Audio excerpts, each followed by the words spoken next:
Hi, in this video we'll discuss binary cross-entropy loss and its applications in neural networks.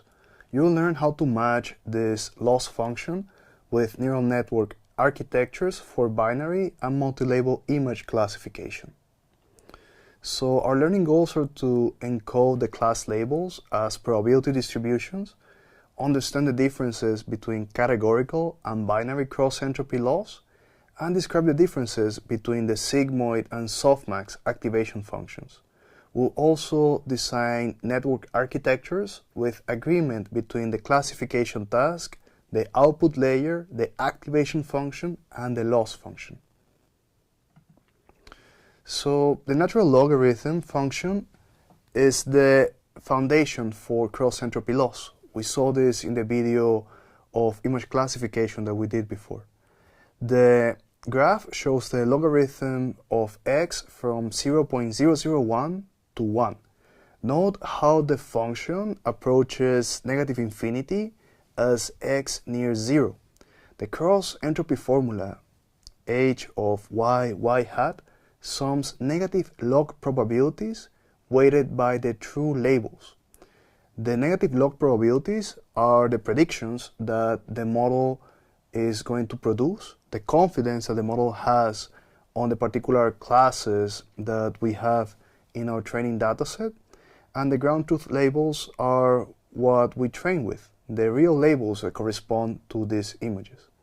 The behavior that we have in the cross-entropy loss formula penalizes the network heavily when it makes a confident wrong prediction, and it also gives a very low penalty when we actually make a confident prediction on the correct class. So the loss is low when we are very confident, when we have a 0.99 confidence on the correct class.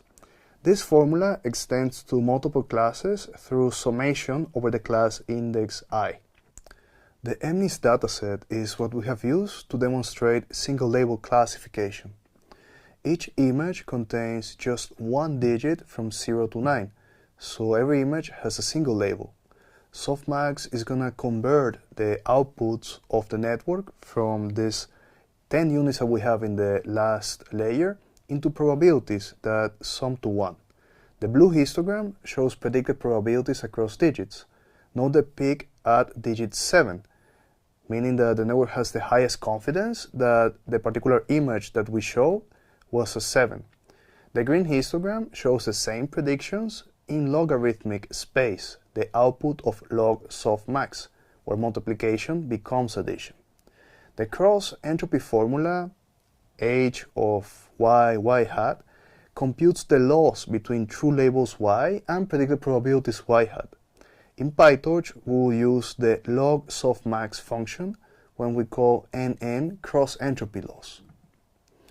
So the network is going to be processing image pixels into n outputs, one per class. Here we see a very simple neural network that is using the sequential syntax to just produce these different outputs. We're going to have here 3 classes, cat, dog, and horse.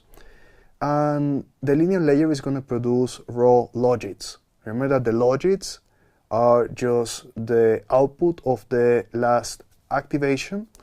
And the name that we give them, these logits, is a bit arbitrary. It's just a score. It's the confidence that the network has on any of these particular values. To turn them into probabilities, we use log softmax. The cross-entropy loss is gonna be using this, and if we were to move this output of log softmax into the regular space of probabilities, we would see that this would add up to 1.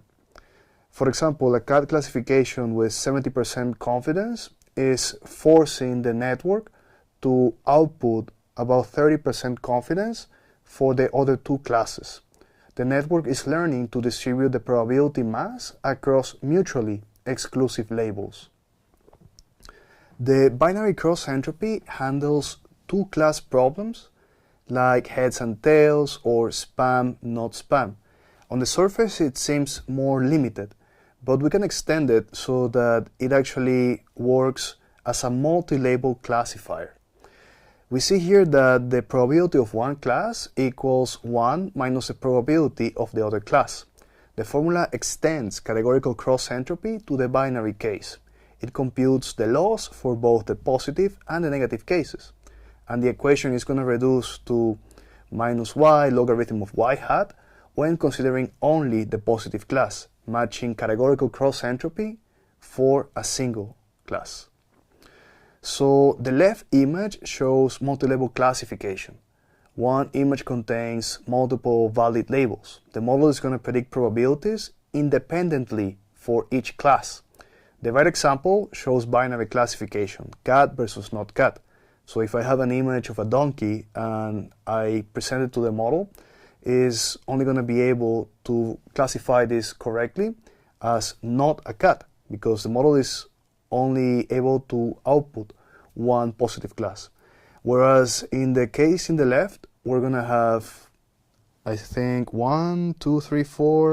7 different classes. So the network is going to have 7 output units. And if we were to add up the probabilities of these 7 output units, it will not add up to 1.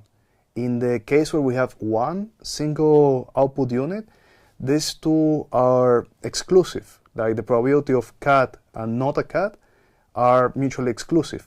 But in the case where we have multiple output units, these are independent, and we can have a model that correctly labels images like this, where we have 4 or 7 or 6 or any number of classes of interest being present in the image that we're interested. So the sigmoid function is going to squash the network outputs between 0 and 1 for binary classification. We see here that the curve shows how the network's raw output is mapped to probabilities. For cat detection, the network would output a single value. The sigmoid transforms this into the complement of cat and not cat. And the formula shows how the network weights the weights and the bias to produce the raw output Z. That is what we're going to be considering as our y hat prediction. So PyTorch offers 2 approaches for binary classification. The first option is to output raw logits and use BCE, binary cross entropy, with logits loss, which combines the sigmoid and the binary cross entropy. The second option is to add a sigmoid layer to output probabilities and use binary cross entropy loss, BCE loss. Both methods produce identical results. And here we see that multi-label classifiers output independent probabilities for each class. The image contains both a cat and a dog, and both of the labels apply because they are both appearing in the image.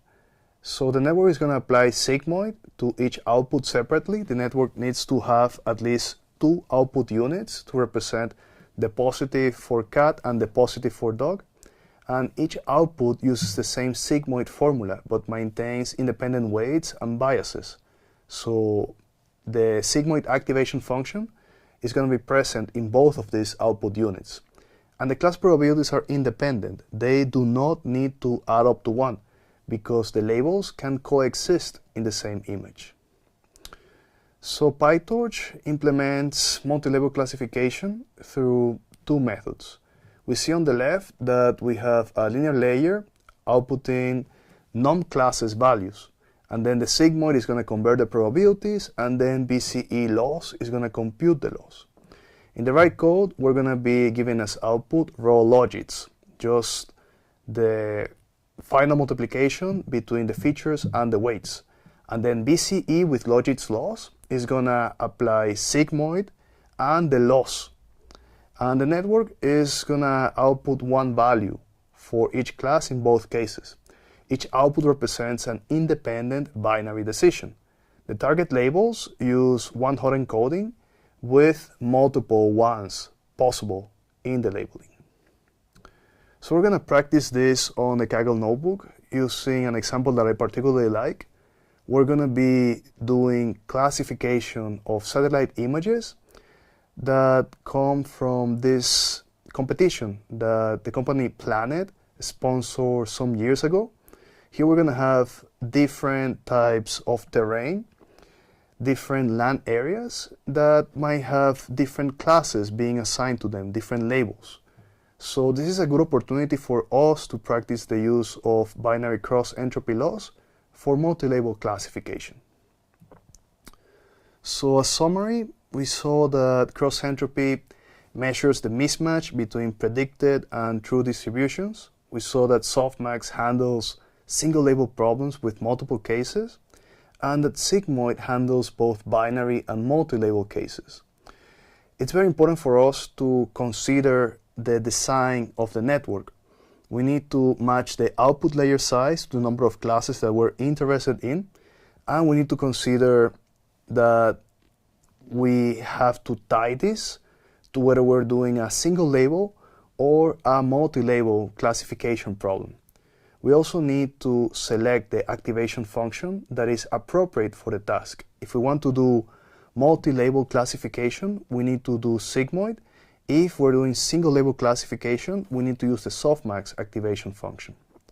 For implementation, we saw that the function NN-BCE laws or the function NN with Logit's laws are both appropriate for binary and multi-label tasks, and that NN cross-entropy laws is what we would use for single-label tasks.